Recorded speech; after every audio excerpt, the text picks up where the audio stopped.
Record. Oh, All right. there it is. We're doing our thing. Well, All Josh, right. go ahead and lead us, and we'll be watching and listening. Oh, thanks for your time. I confess I'm dealing with a little bit of an imposter syndrome here. Just a little anxious standing before you guys, but really I'm thankful for it. The other side is on our session, our elder board, we've had a couple of PhDs and medical doctors, and it's been interesting talking to them about the doctoral process. And just candidly, I have a little bit of like survivor's remorse as I talk to them about some of their experiences, particularly a good friend who went through an 8-year dissertation process. Oh yeah, wow. And one thing that he was able to help me kind of understand, which has been different for us, and I think this is a good indication of just affirming Baki's approach, is this PLC has been really beneficial. Now, it's hard for me to define the PLC because it's just been our whole church. And where other folks have done research and, tried to go all over the globe getting some kind of data set, what's been lucky for me is I've had an entire church and staff be very supportive of this. And that part's been really helpful for the expedition of this research. Now, the other side that I really like is kind of the time to market approach for me, which I'm always ready to implement. The benefit of having a PLC that's also my church is we are already the recipients of this research. And so a year ago, as a theorist, I would put myself not only as a practitioner, but someone that has some data to go, hey, I think we're onto something. And what I'm really grateful for is to have Gary here, not only as the second reader, but a member of my PLC and a member of our staff who can, we've all benefited from it. So anyway, with that being said, I'm just going to kind of walk you through the history of how we got here. I'm going to figure out how to share my screen to get this. Yeah, that little green icon at the bottom is where mine is. So share screen. Let me see. Got it. Click Okay, let me on see which that. one I got here. I'm going to go to my desktop number 2. Share. Yeah, that should do it. So y'all should be There we seeing go. that there. Got it. Good. Yeah, Okay. got it. So keep it like this so I can. Is everybody see that okay? Yeah. Okay, well, there I am. That's our new church directory photo. Look at me, elbow pads, the whole deal. Excited about it. And then, so here we are on today's topic, which big premise is this. Boy, we could start with all sorts of different ways by which we start a group, but if we don't start with the ingredients of the people that are in it, I think we're missing out, and I think the data will show that. And so I'll spend more time on that later. But here's kind of what I'll be walking through today. I'm going to give you a little bit of context to how I arrived here, and both, a large picture of how I got to the idea of imagining the role of the apostle, prophet, evangelist, shepherd, and teacher, and organizational effectiveness and missional movements, and then seeking to kind of find a proof of concept that was beneficial. So we're going to walk through a little bit of that context. Then I'll tell you about the people that were used for the data gathering and process that was used, and then I want to talk about how we implemented that. And then don't get too bored there, because when I get to the findings, it's actually pretty neat, both quantitative and qualitative, you'll see. So what we're going to do is we'll go through the quantitative stuff first. And then the qualitative, we actually have some narratives, which is pretty neat. So I'll actually be able to read to you individuals' experiences in this.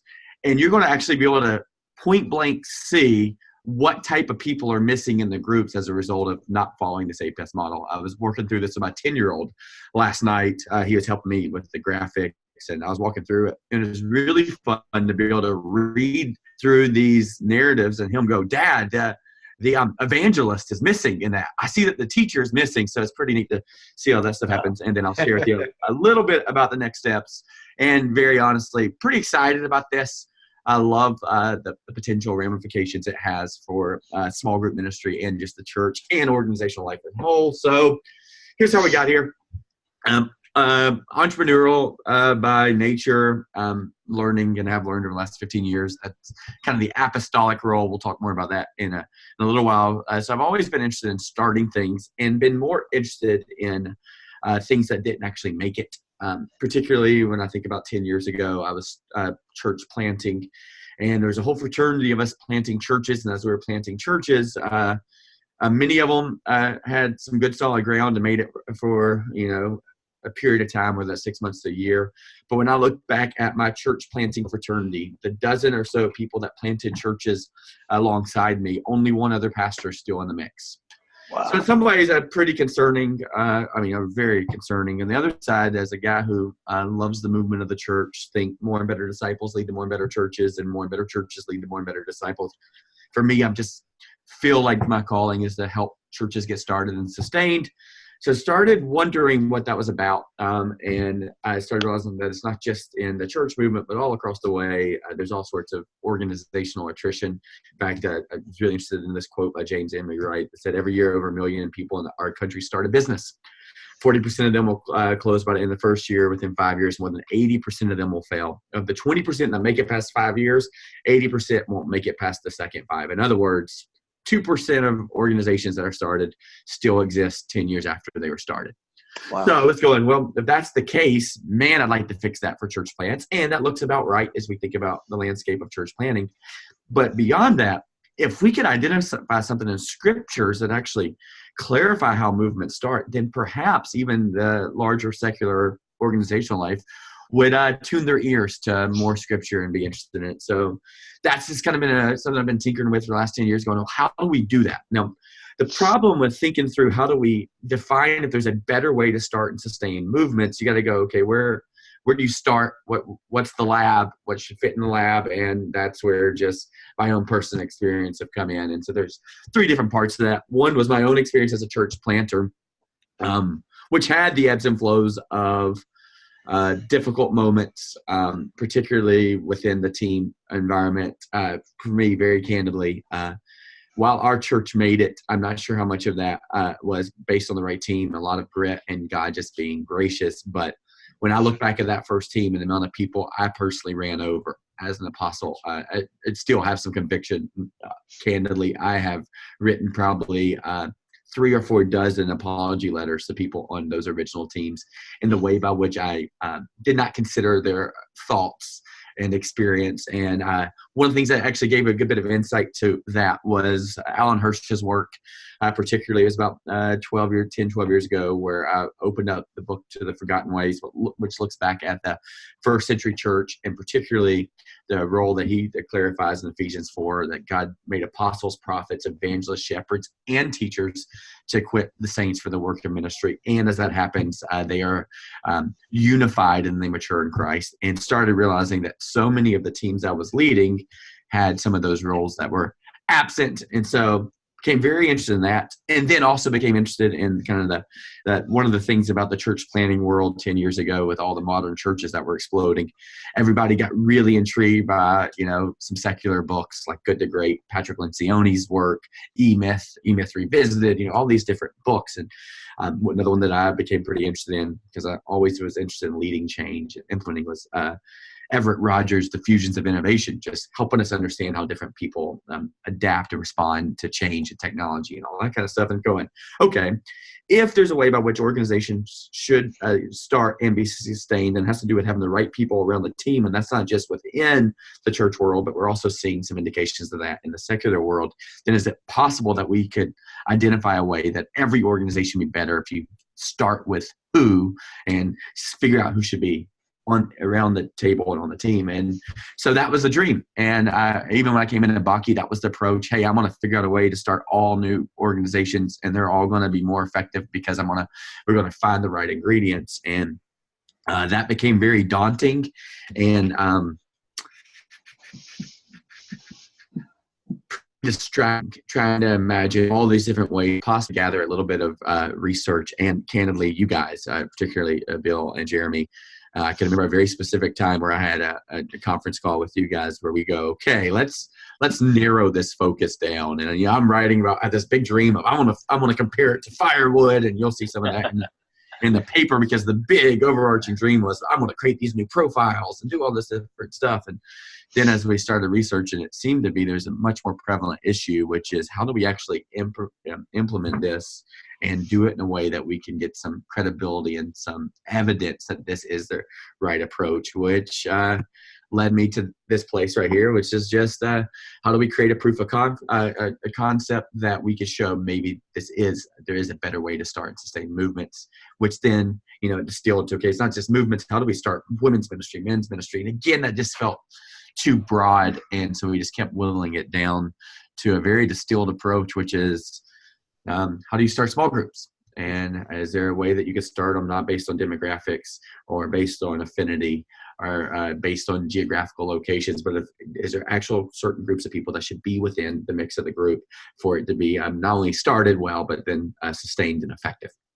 Now, candidly, when that first happened, I really struggled with it because I'm going, that wasn't really the big approach. I really wanted to get this big picture of church planning. And luckily, as I think about God's mission and his church and his approach, and both what it says in Ephesians and in Acts, what I realized is this is the church. And the way that the organization in the church does get started, and what God did do first was take a small group of men and train them and love them and support them and bring accountability, biblical community, and care to each of them. And from that, this larger movement of the church happens. Even when you see what it says in Acts 2:46, it does say that they met in the temple daily, but it also said they broke bread in their homes, which is an indication that the way by which this was split up and effective was in an environment where they could meet in homes. And those homes are smaller than our homes. So this can't be a large group. So small groups seem to be the way by which God fuels and sustains and underwrites the mission of his church, and therefore became much more comfortable with really, really honing in and focusing on groups. Now, as Providence would have it, God not only led us here with some great leadership from Baki and other places, but I happened to be leading a church that was growing a lot faster than I was, and we were experiencing 20-30% growth, and frankly a little concerned about connection. So this became a pretty good marriage of a really great opportunity for me to do some research and offer some real effective strategy to help our entire church get connected in groups. So this is where I feel a little bit of survivor's remorse, in that I can stand up in front of 600 people and invite them into a group life and then study them. So it felt a little bit weird that I get to leverage this and do this and get to the research. And on the front end, it felt a little weird. On the back end, really glad it was that way, because I think I got to benefit from the research. I think Baki and the church at whole will get the benefit of the research. And I think I'm really glad Gary's in this meeting, because I think both of us can talk about our experience and how our church has benefited from it. So we figured we'd start with our church, be able to define the process within our church. And what that became is this belief that we may be starting groups the wrong way, because we're starting it based on, more conventional methods. That's the term I would use, whether that's demographics, geographical location, or some kind of interest or affinity. And we're going, regardless of whether or not it's the same demographic or geographical location or interest group, if it doesn't have the right people in the group, it won't be as effective. And so the premise was, we're going to put some groups together that are actually started very specifically, not based on any of those other things, but very specifically based on their unique gifting, as opposed to Ephesians 4. Now, at this point, this is where the research kind of shifted to, okay, how are we going to do these assessments? Do we create our own profile?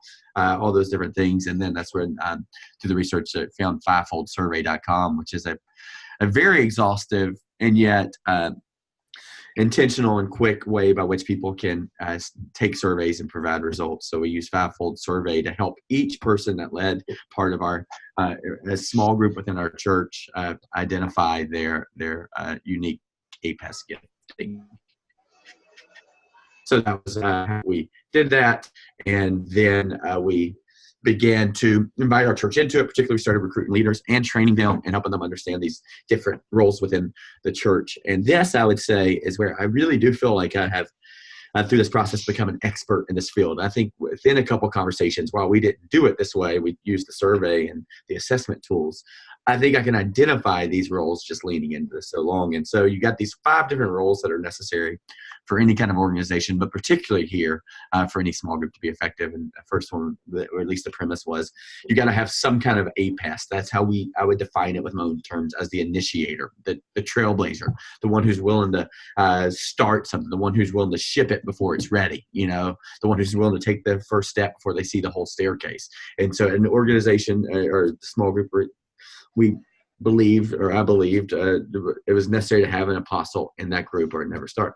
But if it's all just about the apostle and getting groups started, what we did realize is they'd be so focused on the next thing around the corner that they'd forget to recruit new people into it. So we did realize that every single group would need someone in the group whose mindset was, how do we include others? How do we invite others into it? Which is interesting because you look at other secular material like strengths finders, you're going to see some of this stuff in there. You're going to have this person who desires competition or significance in the apostolic world, but you're also going to have the includer and the evangelist. But if you just get a guy who wants to start things and someone who wants to invite people to it, that isn't necessarily a group that has any purpose or when things go wrong, there's not really a way to for them to be cared for. So one person is going to continue to bring people into the group, and one person will keep charging forward. But if all these new people get into the group and one person continues to charge forward, how do we actually make sure these people are cared for and loved and supported? And that's why a shepherd is necessary. Now, the other side of that is we can't just care for them. We actually want to develop them and help them become like Jesus. The apostles moving forward. The recruiter or the evangelist is bringing people in. The shepherd's caring, but at some point we have to open up God's word and help people actually do what it says. Whoever hears these words of mine and does them. And so the really nice thing is in an effective group, you got a teacher or a developer, but even all that can be could be misguided or misdirected if there's not someone within that group who's going, this isn't about all those things. This is ultimately about God's glory and pleasing him. I mean, even when you see Psalm 23, it says that the Lord is our shepherd, but it's for his name's sake. There's something in that reminds us that this is for God's glory. And so what's really neat when you see this tension that's created. And as I started researching this, it just became so interesting because the people on teams I was in, particularly as a church planner, the people that used to really annoy me, right? The ones that I would go, we're going to tackle that next hill. And someone would raise their hand and go, well, what about all the volunteers? Who's going to care for them? Or someone on the team would raise their hand and go, shouldn't we be fasting and praying? And I'm like, there's a different time to fast and pray. Right now, we're going to conquer the next hill. And what it used to be, and where I really discovered some things in my own leadership issues, where I saw them as against me before, that they didn't have the same faith I did, that they weren't as confident in who God is. And yet what we're starting to see, what I started to realize, is that these are folks that were just wired and gifted in a different way, and every one of them is necessary for an effective organization. And what we're discovering, and you'll see within the data, is that is it necessary for a healthy and effective small group. So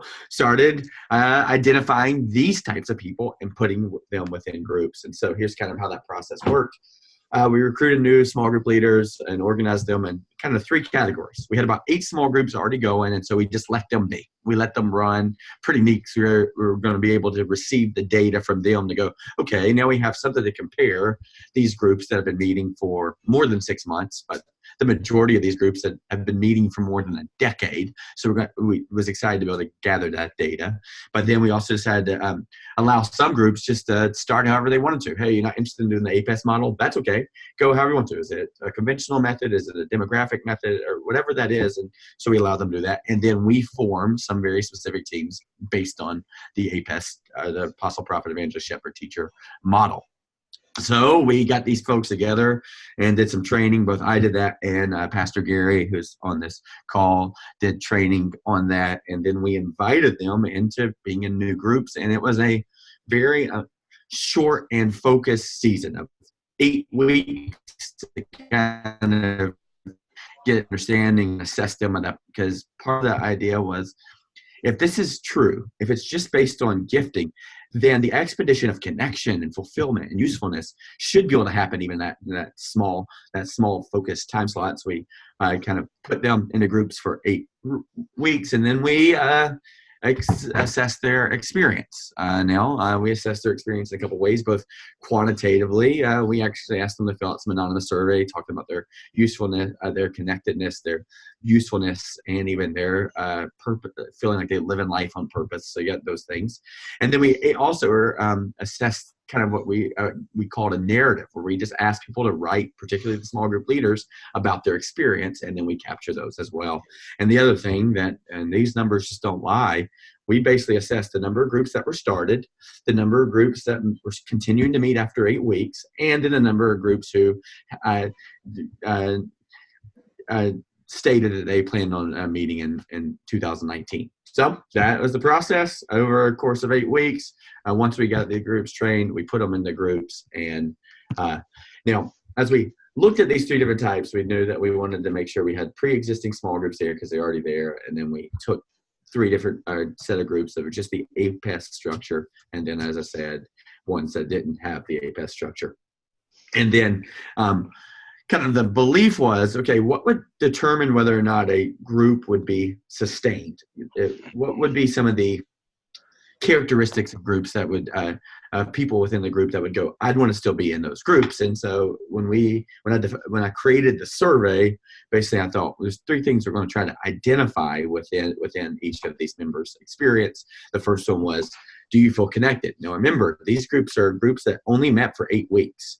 These were strangers at times that got connected to each other in a group. So we were trying to identify if something about this model helped them feel connected, whether that's because you have a shepherd on board who is helping them, be cared for. Or the other thing we looked at was progress and purpose. That people think as a result of being in that group, they are becoming more like Jesus, that they feel like they are better. They can look back at the 8 weeks and go, I'm glad I did that because my marriage is better, my family's better, I feel like I'm more fully alive. And then the third one was actually their own individual satisfaction of usefulness. We actually asked them whether or not they felt like they were able to use their gifts as a result of this group. And now, one of the things that Gary would say over and over again in the training is, remember, you're a small group team for a reason. Right. Because you're a team, it means there's distributed responsibility.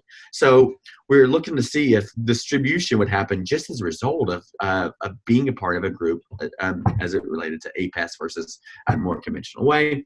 And so those are the 3 things we saw it through. And then, like I told you, we gathered a bunch of metrics, counted the number of groups, figured out how many groups there were total, APES, and then more conventional. And then we also counted the total number of people, that's both pre-existing, all the people in new small groups, and then we defined even the new small groups based on APES and non-APES groups. And then we also assessed them based on their experience after 8 weeks, how many groups were continuing to meet, how many non-APES groups are continuing to meet, and so forth. Same thing with future group plans. We asked them to let us know their plans for 2019 because we wrapped this up in November and December. And so that was the whole process. And then I want to just share with you, and this is the part I'm most excited about and why I really wanted to get here, just the findings. And these numbers do not lie. And it's pretty profound. And as I started gathering them, even one of the things that was really important to me is staying away from all the data until we got it all. So I didn't keep going back and looking at the surveys. I stayed away from it all. And I can remember the week where I finally compiled it with some anxiety, actually. I mean, I was seeing some neat things in the group I was in of going, okay, what is this? So these numbers aren't manipulated. This is just what it is. And so our church had 8 small groups that were currently meeting, and 35 new ones began.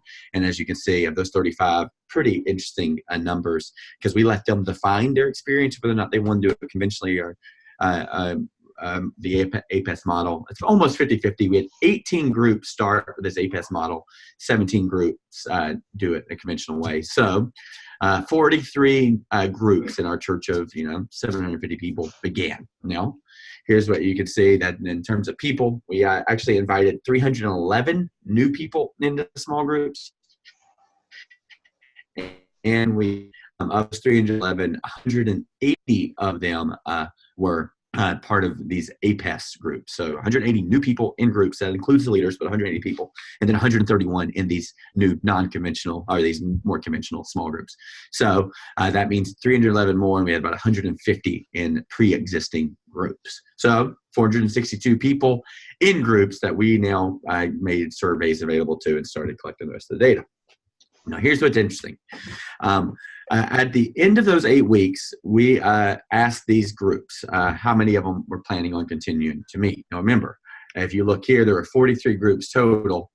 12 groups fell off after 8 weeks. So 72% of the groups. So, that's 1 in 4 groups stopped meeting. So we have some understanding there. So 72% stopped meet, or 28% stopped meeting. But look at this next number. Of all the APES groups that started, 8 weeks after, 100% were continuing to meet. 100% continuing to meet. Now, what's even crazier is look at this for the non-APES. After 8 weeks, 8 of them, so there were 17, 8 of them were continuing to meet. So 47% of them kept going. More than 50% of the group stopped in this model after 8 weeks. Now, what's even more interesting about this is of those groups, 7 of those ones that tried to get going never even were able to meet once. So when we look at trying to start small groups, and I can make some assumptions here and give you some pretty interesting deductions from this, that without an apostolic person or without an evangelist in the group, it is really, really, really hard to get anything both going and find people included. Now, just an observation, and this is Alan Hirsch's observation, not mine. And he argues, where have all the apes gone? As we look at the church as a whole, this is just a quick aside. Most of the people that find themselves leading in church would fall in the category of shepherd or teacher.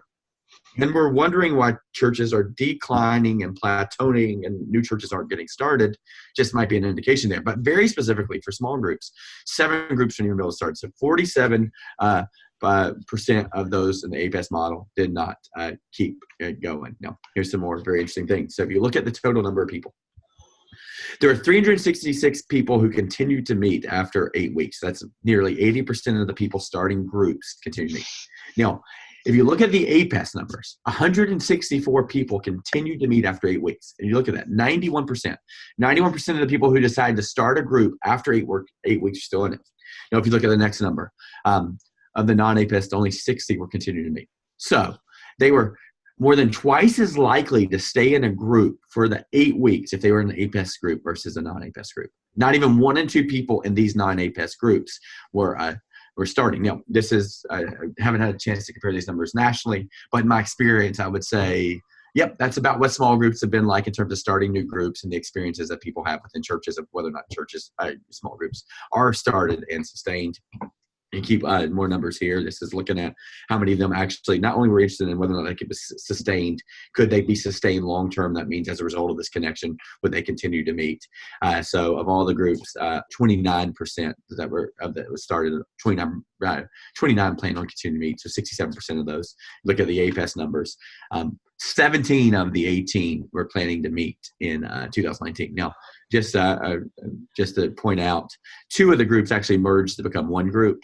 So that appears that everybody still kept going. Just 2 groups became one group, and then you can see on the other side of the 17 small groups that were intending to start in this non-APES approach, this conventional approach. 41% were continuing to meet. So. Now, and then we also were able to survey people's individual experience. Remember, this is about connectedness and about usefulness and purpose. And so we were able to get 163 people to respond to the 460. So about a third of the folks participated in the survey. And you can look at the way that people participated from the pre-existing non-APES and APES. The APES definitely had a good bit of the feedback here, but here's what those results were. So 35% were completed. You got 52% of the people participating in APES, 22 and 26%. This is really neat to me. Just want to run through it real quick. Those who participated in the APES model, if they were surveyed about whether they felt connected, and they were the answer not connected, somewhat connected, or very connected. For those within the APES groups, 0% of those surveyed indicated they didn't have any connection. In comparison, 38% of those in the APES model felt disconnected, like not connected at all. So these groups, which is an indication of why they wouldn't make it.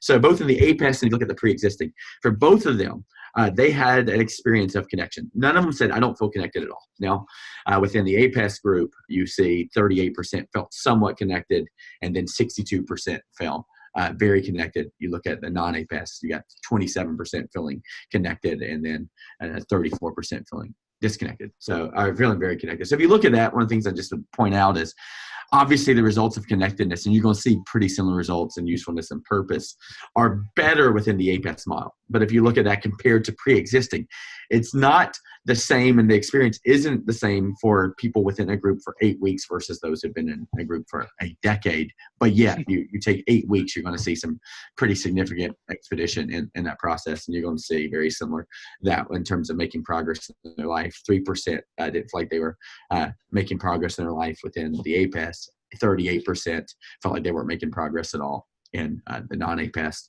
And then if you even look at the amount of people who felt like they're really making progress or even making some progress, 97% of the people within APES model felt like they're at least making some kind of progress, where that's only 60%, 61% for those not in an APES small group. Now, one of the things that, again, you got to point out here is some of these folks are people who are leading these non-APES groups. So if you're the leader of a group, you're probably having some experience where you're feeling some progress in your life. And then last part I'll point out real quick here is in terms of a sense of usefulness, 0% both in the APES and pre-existing did not feel like they weren't using their gifts in some way as a result of being in a group.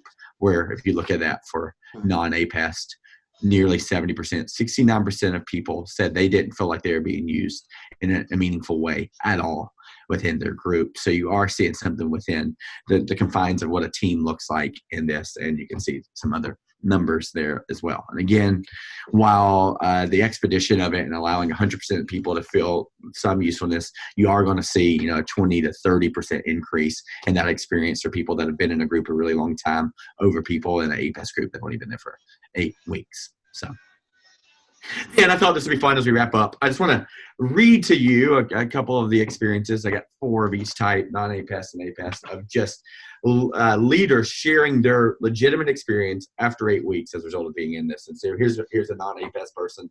This is what they say. I've been leading a group of single adults. Honestly, they do not seem interested in continuing to meet. They rarely RSVP and sporadically show up. I do not plan on continuing to meet next year. That's someone leading a non-APES, in comparison. Here's an APES one. Group is going great. I was very nervous about signing up to lead a group. I did not know whether or not we would have the time. However, everyone in the group has been helpful. Different people have been willing to host the group, provide food, pray, look for childcare, etc. I'm really glad we started. Another non-APES. I'm having a hard time helping people to participate.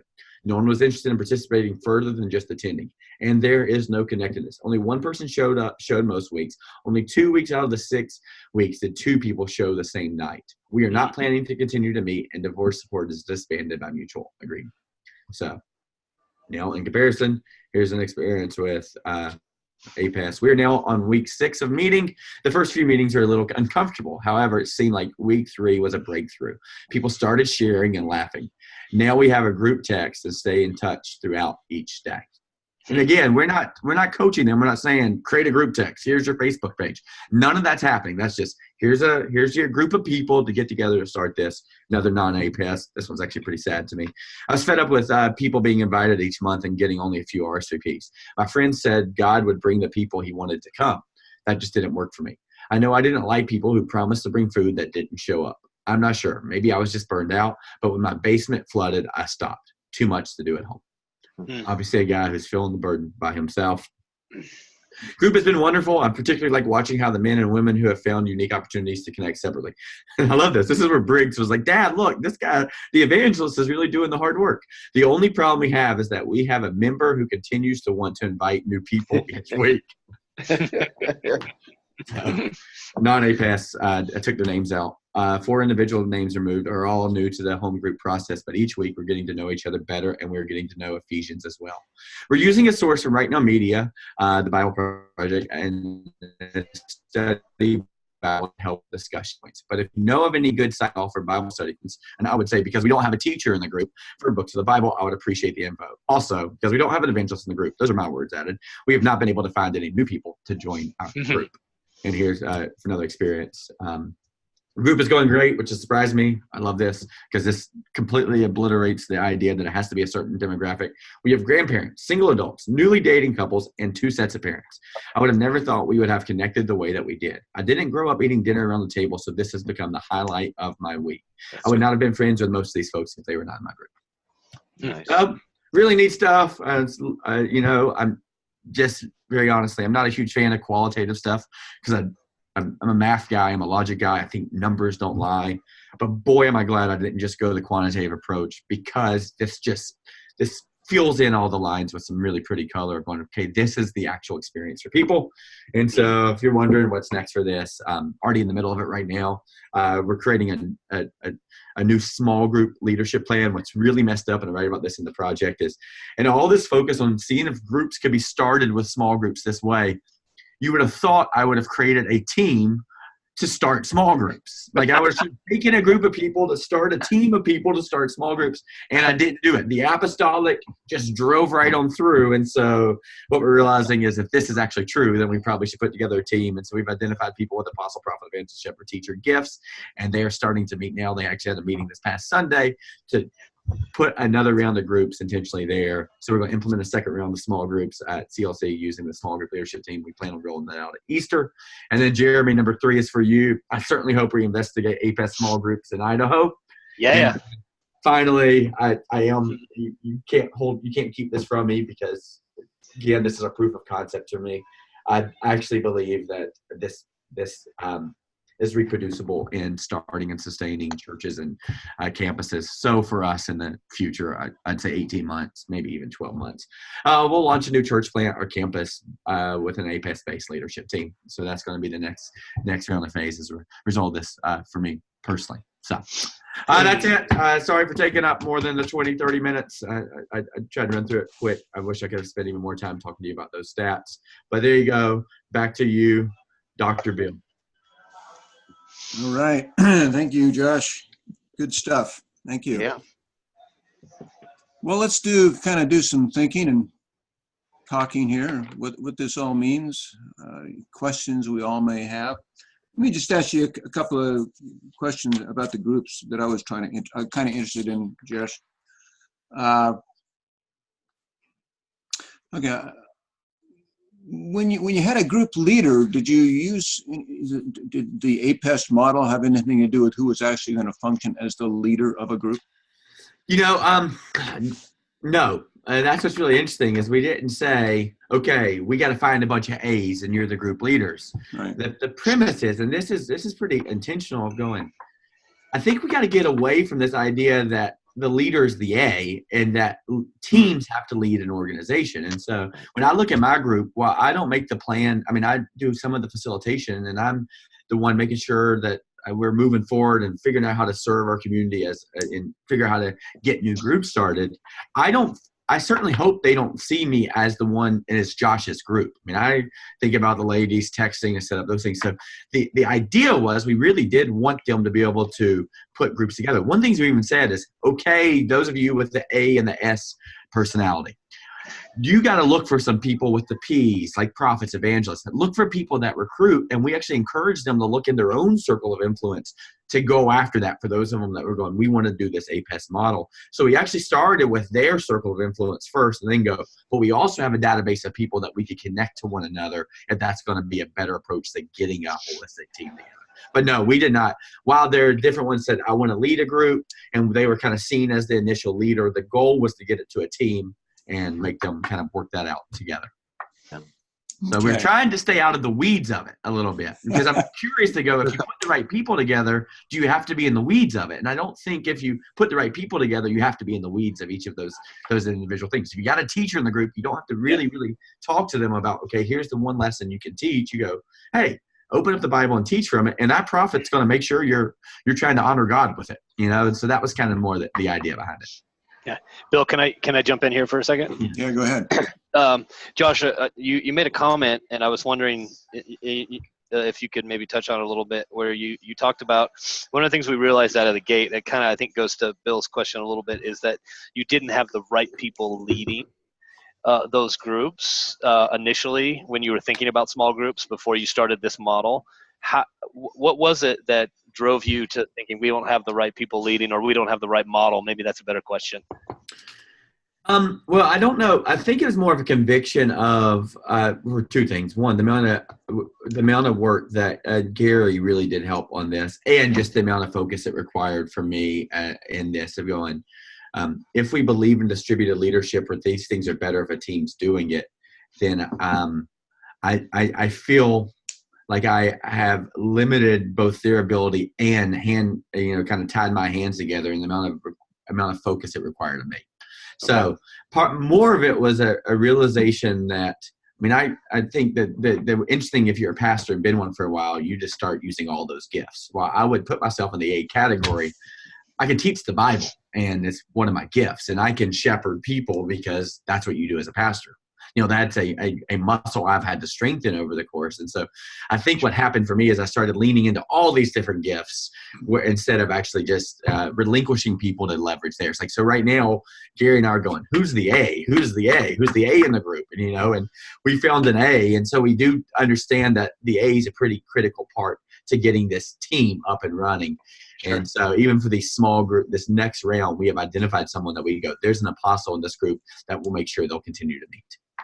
And to add to that a little bit too, we also, those existing groups were all burning out. They had been doing everything together. And so even though they had a long history of being together, when you asked them, it was like there was a person teaching, they were also cleaning their house. They were also, making sure there was a snack for the night, and they were doing everything. Gotcha. So this whole model of actually bringing people together and letting them find their purpose in the group, and then actually practice their spiritual gifts in the group was really powerful. Yeah. So that worked. So as I understand it, in each of the APES groups, each of the giftings was represented, correct? That's correct. Yes. Okay. So in the ones that we would say, if we're talking about each of these APES small groups, there was someone that would indicate that gifting. Now, there were some times that if you take the assessment, for example, I fall pretty high on both apostle and evangelist. So we felt comfortable going a team of 3 or 4 people with a couple of them having 2 major gifts, shepherding and teacher and prophet. Some of that was actually compiled by 4 people as opposed to 5 people in terms of the leadership structure. So does that make sense? Yeah. That test, I didn't look at the test that you used, but it basically used only these 5 giftings. It didn't get into service, compassion, some of those other kinds of things that show up on gifting tests. Is that correct? That is correct. Gary's doctorate is in spiritual formation, and he's really intrigued by all those things. I'm not very good at the weeds in any way, so I'm going, no, let's stay focused. I think those folks within a group will figure out their giftings, and they'll start leveraging those giftings. I just want to make sure we have the right DNA within a group to be able to get it started. So it was 5 lanes, and it would give you the ones. It's kind of like you would see at a DISC test. It gives you the ones where you're highest, and then where you don't have anything existing. So that's how it's laid out. Okay, good. It was interesting, I think, also because so spiritual gifts themselves correspond to these APES groups as well, or APES gifts as well. So you'll find, that people are practicing gifts of encouragement, perhaps as a shepherd. So there's a dovetailing of gifts that happens that I think is really interesting too. So we're able to observe that also in the groups. A leader had the opportunity or would take the advantage of being able to say, hey, we need to be existing for beyond ourselves, and so there was the apostle gift again. Like, how are we reaching out? How are we reaching people? But the shepherd was bringing in a sense of care. And so you could really see that working out in a powerful way in the groups. Okay. What I was trying to understand, as I think of a group dynamic, I've always thought of these, of course, as leadership, giftings, the Ephesians 4 passage. Would Hirsch then go on the assumption, the model, that everyone is going to have some kind of a leaning in one of these 5 areas regardless of other issues that we can talk about, other kinds of giftings that Paul would bring out. But would Hirsch say that everyone is going to have one of these leanings? Is that kind of the model? So what's interesting is, I was part of Missionary Church USA for a while. Great organization. They do a conference every year, and about 7 years ago, they brought Alan and Deb Hirsch in to their conference, and so he had a big talk on this, and then we got to spend time with Alan and Deb in kind of a breakout session. And those were exactly the questions, because that was my thought. Wait, this applies to church pastors, right? This applies. And he's going, no.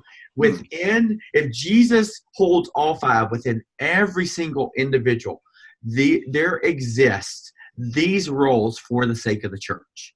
And so his argument is this is actually the calling for all people, particularly all Christians, that they all should operate within these giftings because they're all wired that way for the sake of the church. Because he would argue that every Christian, because of the sainthood of all believers, is a priest, and every Christian is a leader that's leading people to the feet of Jesus. And so that was actually his premise when I got to talk to him. I was going, help me understand this. So we're not talking about just church leaders; we're talking about all people. So correct, that would be Hirsch's premise there. Okay, good. How many questions are in that? I haven't had a chance to look at that survey either. How many questions are in that survey? How long does it take to go through it? Are you talking about? Let me see if I can get this for you real quick. It's 80 questions, so okay. But it's 15 minutes, probably 20 minutes. So if you look at it here, let's see. Here we go. Actually, my computer's not going to do it right now. It's just going to lean with. Oh yeah, I can. Let's see. There it goes. So I'll bring this over here. Let's bring it up for you. So it's 5-fold survey. So you say to get started, and here it is, 1 of 80 questions. I'm good at listening and taking in what people say. Oh, okay. Sometimes, right? People say I'm good at presenting information. Often. So it's just that kind of deal. Gotcha. Okay. It was very accessible, which was good. Is it free? Completely free. See, the 5Q stuff that Alan Hirsch has come out, and most of them, they cost something. And that's what I'm like, I'm just going to create my own. And then we found this one and thought, why in the world would we replicate this? I mean, it does a really good job, and and it's really accessible. So, yeah. That's good. Yeah. The link is in your dissertation, I think, isn't it? Correct. Yeah. I think it's mentioned 4 or 5 times. I didn't know whether to capitalize it or not capitalize it. Thanks. Roxy was really helpful for that. Right. Let me ask you too, the new groups, say the APES groups, did they start with a specific teaching topic, curriculum, or was that actually up to each group in terms of what they were going to? There were some recommendations that we even said, hey, we can make stuff available. One of the neat things is our church does subscribe to rightnowmedia.com. If you're not familiar with this, like the Netflix of Bible studies, right. I think they say. Right. So we taught them how to log into that, taught them how to use it. But no, we gave full freedom. Again, what the premise is, if you put people with the Holy Spirit in them in these giftings, like what is it? The idea that in an apple as a whole orchard, right? Exists. And so if you put these people together, they should be able to figure that out on their own, which is, if it's true, which I believe it is, then it's revolutionary for how churches and small groups can happen, because the amount of freedom and autonomy that happens within that, and the limited control that is required for those things to be effective. Okay, good. Yeah. I mean, one of the issues I've working with small groups is who's going to determine what we're going to study, what we're going to do. And I was kind of wondering, if you got all 5 of these giftings represented, of course, your gifting, your leaning is probably going to make it, it's going to affect, what you choose in terms of what you'd like to study, what you want to do, what your topic is, how you want to function as a group. And so you're going to have, I would imagine, some kind of a healthy tension when you get these 5 leanings all functioning together and trying to, move forward, as a group. Yeah, and that's one of the things we tried to do on the front end very intentionally, because of just my experience as a church planner going, okay, the things that I thought were adversarial are actually not adversarial. This is the way a healthy tension happens within a group, was just helping them ahead of time, understanding how those roles play out. So we did, with all these leaders, we did walk through this approach of the APES and even celebrated the tension that would be created as it going, hey, your apostle is going to want to start new groups. your shepherd's going to want everybody to stay in there forever. And your evangelist is going to make that impossible. And so that's just one of the things we just kept laying out in front of them. And so we kind of wanted to point them towards, let's celebrate the tension that's there, right? And that one, I think it's Andy Stanley says, it's actually the fact that we can hold a baseball with our thumb and our finger or hold a delicate little flower, that's actually what makes us different. So the fact that we can manage tension is just really important for the growth of Christians anyway. So, yeah. Mm-hmm. Good. Yeah, it's good. So Josh, one of the things that I liked in what you wrote was the whole sort of makeup of spiritual formation, and especially the unity and maturity part of that. So can you speak just a little bit more to that? And I guess specifically as you talk about the tension, I think one of the things I saw in the groups was there was a new level of accountability with people, and partly that was because of people having different gifts, so that they spoke into each other's lives more than I think happens in a lot of other groups. Yeah, so there's a couple of really good things. Thanks for bringing that up, Gary. One is I played sports through college. I mean, it's just my passion, basketball, and even the leadership structure we have at our church is very team-based, and that's not because I'm clever. It's actually because I hate being the bad guy, right? Mm-hmm. And in a top-down model, there's chief inspector at the top who's saying, "Okay, you didn't do this, you didn't do this," but the thing about a team model is you actually do what you commit to because you don't want to let down the rest of the team. If everybody's bringing a portion that they're responsible for, you want to do your portion, not because the boss is going to be mad at you, but because it lets down the team. And so as you think about that, that actually seems to make sense in terms of how accountability and iron sharpening iron develops in the spiritual formation. And so therefore, if you look at Ephesians 4, you go, there's something to this, because God is saying, or Paul's saying, if you take these people and you put them together for a very specific reason, which is to equip the saints for the work of ministry. If you do that, then he actually clarifies in the next couple of verses what will happen. The first thing that will happen as a result of the team is they will become unified. When they have a clear purpose, they become unified. And when a body is unified, when everything is working the way it's supposed to, it actually matures and strengthens. So when you look at this, it's going foundationally, it starts with APES, but that is still just the means to the better end, which is unity and then maturity. And so the neat thing that's happening is if you get the right people and put them in place, based on what Paul's saying here, the natural consequences for that are this team will become unified. And as they become unified, they can't help but mature. And so as we think about the whole spiritual formation process, this isn't just about how do we get groups to sustain. What we're really talking about is this is how we make more and better disciples through groups or through churches, that when you bring teams together, the edification of that is what actually leads to the maturity. So I don't think you can talk about this research and not point to that very specific thing, that the end goal here is maturity. That's what Paul's getting at. So that's good. Yeah. Josh, I also think that one of the greatest findings that came out of this, in my opinion, was the usefulness. When you talk about the usefulness between the usefulness findings between the APES and the non-APES groups, that is just fascinating to me.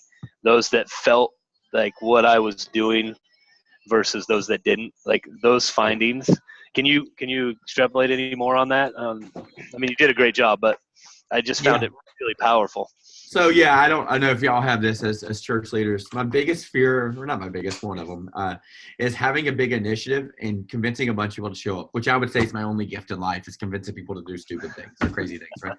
But then when they show up, not having anything for them to do, right? That anxiety. I can think of initiatives of helping freshmen move into a college, or handing out bottles of water, or feeding my people, and seeing a bunch of people just standing around and looking at them going, boy, do I feel like I've wasted your time. Right? There's just something about that. If you're here and you're hopeful and you believe you're bringing something, and the minute you show up at a place and can't do anything, it just is deflating. And beyond deflating, it does the opposite of adding value. It covers it up. And I would just argue in any interaction, I don't think John Maxwell says we add value. I disagree with him. He's smarter than I am, but I think value is instinctively given to us by the creator of the universe. And so in every interaction, we're either uncovering that value or we're covering it up. And so if we're not helping people find out why they were created on this planet and why they still have a pulse and why God is not through with them yet, if we're not doing that, then we're doing the exact opposite. So if we're putting a bunch of people in a group, we're telling them, you don't have anything to offer, you just listen to me, was what teachers can do, then what we're doing is we're devaluing people. So it just makes sense. And if it's a team, then all of a sudden people are now going, okay, I'm a part of this team, which means I carry part of this burden. So I just think there's something really indicative of a healthy group, by the way, that everybody has distributed responsibility. And you can see in that APES model as a result of attention, I love this. They go 18 groups, not a single person that showed up in any of those groups ever felt like they weren't useful. Yeah. Maybe they didn't feel like they were absolutely useful. But you're talking about hundreds of people showing up on a weekly basis who can say, I felt useful that week. That to me is enough of a reason to keep going back. Yeah. So. Yeah, that was for me when I first read that, I just thought that is a key as someone who pastors a church. That's a key. That's huge. Yeah. Let me change gears a little bit. Josh, ask you what do you feel like? How did you grow? What did you gain? What did you learn? How did you change by going through this final project process? I think there's a couple things. One, and this is a lifelong journey, and on every path, there's a couple of things. One, I am very driven, and I typically can make something happen the way that I want it to, which is that's not a gift. That's actually that is a flaw to the greatest extent, and in so many things in ministry. I'm so embarrassed to say it out loud. I'm pretty certain as a church planner for the first couple of years, I taught eisegetically. I just opened up the scriptures, leveraged them to teach people what I thought they should hear, and still feel shame from it, right? Or some guilt. I think I'm past the shame, right? And my identity is not in the shame. But in all that, I think what's been really, really nice here is okay, I didn't manufacture this or manipulate this. And so it's pretty neat. In some ways, it just reaffirms, and I just need this reaffirmation all the time, that God's word is really true. Mm-hmm. And if we just open it, so we talk about expository teaching, but there's something much greater. There's that expository living. If we actually would just open it and apply it, there's something pretty neat here. So I'll tell you, it's very freeing to get to this end of it and go, I didn't manufacture this. Mm-hmm. And that is, I'm almost emotional thinking about it. That is a new discovery for me. And I shouldn't be. It shouldn't be. I just have had experience doing a really good job manufacturing things. And so that's really nice on that end to go, God's word is really, really true. So in this, I think foundationally, it just affirmed that when you do what God's word says, it always is better. For the last 3 months, as a result of some of this and some other experiences, even this past Sunday, I'm going, every time I've ever done what God's word said, there's never been a time I've regretted it. Never. And that is a big, bold statement. And so in some sense, it's just God just reaffirmed the truth of his word. And that if we just follow it, then things will be better for our churches. Now, on the other side of this is I do wonder, I look at those 35 groups, and I can't help but look at it. You see those that says, 70% of people felt not useful. And there is a level of compassion and empathy I have, and sadness, because I go, oh, this is really great research. But then I look at the research and go, those are real individuals. Yeah. And those are real individuals who took the bold step of stepping in someone's living room and walked away not wanting to be in it. So in some ways we're going, look, my evidence is there. And the other part of it is every one of those numbers has a name. And those names really do matter to God, and the story that they're been told as a result of this. So there is some, and I wrote about this in the project a little bit, is I do wonder, because my initial plan was not to have this deep a comparison of 50-50. I really wanted only about 20% in this controlled group of going, here's what a conventional group looks like. So it might be good for the stats. I do wish that I would have slowed down a little bit in the implementation phase, because I don't get that back with these people. So again, it's that same thought that I shared in there from Lance Witt, that just hurry ruins relationships, and I continues to be affirmed in me. And yet, I think God is doing some kind of shepherding thing in my heart that's new, because there's a compassion for these people that wasn't always there. So, Good. Yeah.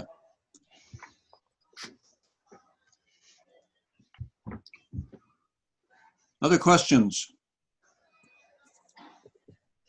If not, we're going to move into an evaluation, but I don't want to shortchange this process.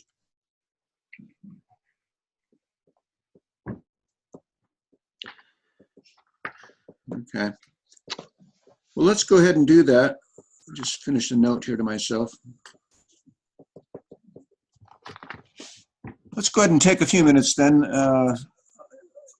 Let's see. I'm going to drop you out of the group for a few minutes here, Josh. I think your screen will just say you're on hold or something like Sounds that. good. And then just check back in with us in about 10 minutes or so. Okay. Let's see. Put you on hold. All right. He's gone. Such a sense of power. Yeah. Purgatory, right? That's right. That's right.